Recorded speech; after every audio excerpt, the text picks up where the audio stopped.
అందరికీ నమస్కారం అండి. ఈ బైబిల్లో ఎంత కంట్రవర్సీని మిస్ అయి ఉంటుందంటే బైబిల్ చదివే వారికి అది అర్థమే కాదు. ఎందుకంటే ఎప్పుడు చూసినా ఈ బైబిల్లో రాయబడ్డది కాబట్టి దాన్ని నమ్మాలే అని అనుకుంటారు. బైబిల్లో ఇద్దరు క్యారెక్టర్ ఉంటారు. ఒక క్యారెక్టర్ యెహోవా దేవుడు, రెండో క్యారెక్టర్ సాతాను. ఈ సాతాను విలన్గా అనుకోవాలనా, దేవుడు విలన్గా అనుకోవాలనా? సాతాను హీరోగా కనిపిస్తాడు, దేవుడి విలన్గా కనిపిస్తాడు. సో దయచేసి ఈ వీడియోని ఫస్ట్ నుండి లాస్ట్ వరకు చూడండి. సో నా ఉద్దేశం ఏమిటంటే భారతదేశంలో చాలా హిందూ జనులకు కన్వర్ట్గా సువార్త చెప్తున్నారు. పాస్టర్ల మాయమాటలు నమ్మి హిందుత్వం వదిలిపెట్టి క్రిస్టియనిటీలో కన్వర్ట్ అవుతున్నారు.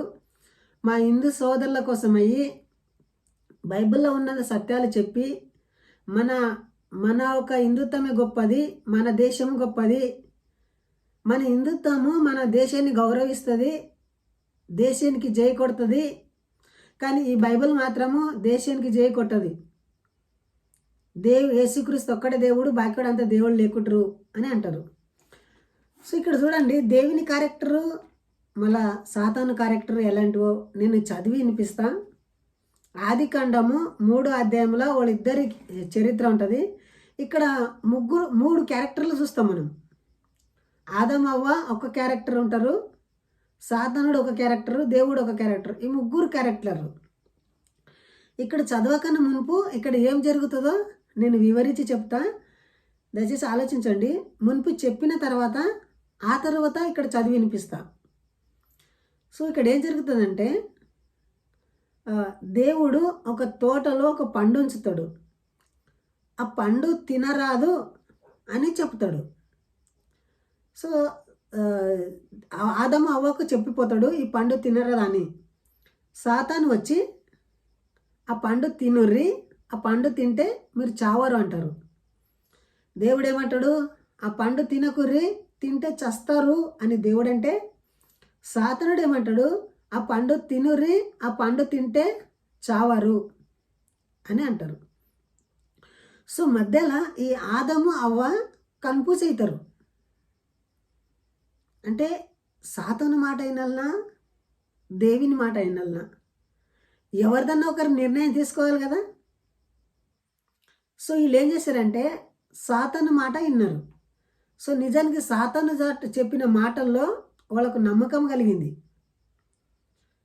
అదేం నమ్మకం కలిగిందంటే ఆ పండు చూడనికే రమ్మమైనట్లు అందమైనదిగా ఉన్నదంట. ఆ పండుని తిన్నారు. తినే వెంటనే వాళ్ళ ఒక కన్నులు తెరవబడ్డాయి అని రాసిండ్రు. సో అప్పుడు వాళ్ళు దిగంబరిగా ఉన్నారు. దిగంబరిగా ఉన్న చూసి పొదల జాటు పోయి ఆ కచ్చడాలను కట్టుకుంటారంట, ఒక నగ్నాదాన్ని కప్పుకునికే. సో దయచేసి ఆలోచించండి, అంతకు మునుపు వాళ్ళ నగ్నత్వం అనేది దిగంబరిలోనే ఉంటుండే.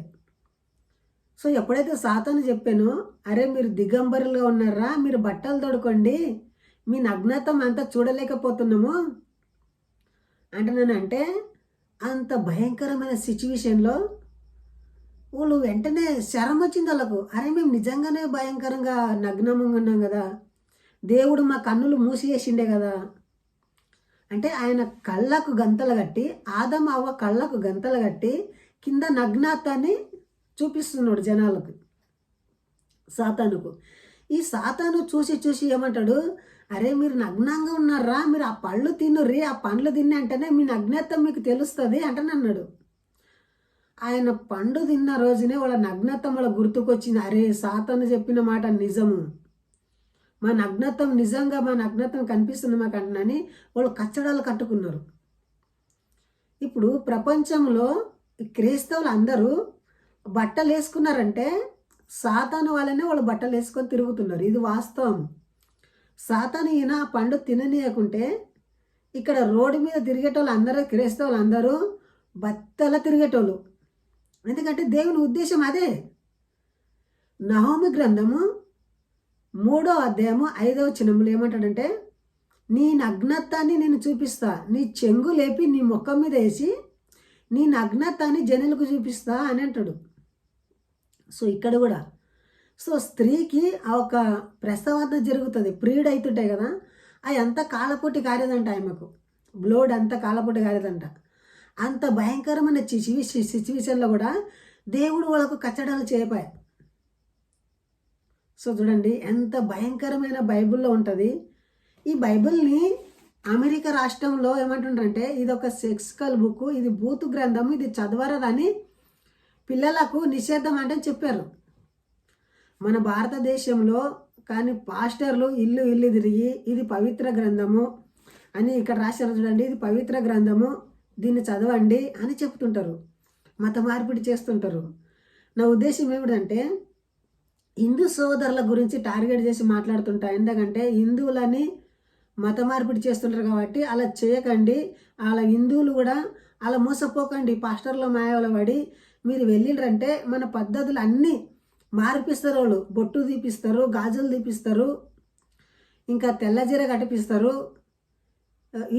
ఇతరులను దోషిస్తుంటారు. మీరు నమ్మేదంతా అసత్యము, మేము నమ్మేదే సత్యం అని చెప్తుంటారు.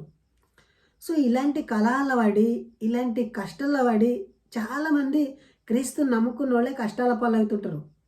ఎప్పటికీ వాళ్ళు ఏడుస్తూనే ఉంటారు. మేము పాపులము పాపులము పాపులం అని అంటుంటారు.